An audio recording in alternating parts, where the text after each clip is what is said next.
J'ai bien réfléchi et j'ai trouvé le moyen pour battre Manchester City en Ligue des Champions pour le Real Madrid. Parce qu'on va pas se mentir, les gars, l'affiche Madrid-City en Ligue des Champions depuis quelques années, c'est la plus belle affiche d'Europe, c'est le Classico, on se rencontre à chaque fois et c'est des matchs explosifs. Sauf que cette année, Manchester City se sont bien renforcés. Ils ont ramené des joueurs comme Ryan Cherki pour l'entrejeu, il est trop efficace, il commence à devenir un titulaire indiscutable et un des meilleurs à son poste. Pour couronner le tout, ils ont ramené aussi Semenyo, les gars. Semenyo, c'est un gars, il est arrivé jour 1, pas d'adaptation, pas de temps d'adaptation, but, je fais gagner. Encore le dernier match hier contre Leeds, les gars, c'est lui qui fait gagner l'équipe. Sauf que Manchester City sont dans une course au titre qui est assez folle avec Arsenal.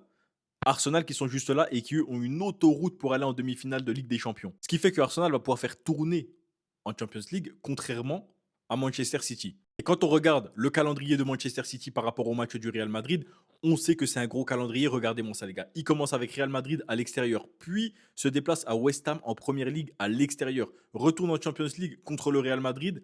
En sortant, ils affrontent Arsenal en finale de Carabao Cup, puis ils se déplacent à l'extérieur à Chelsea pour recevoir Arsenal.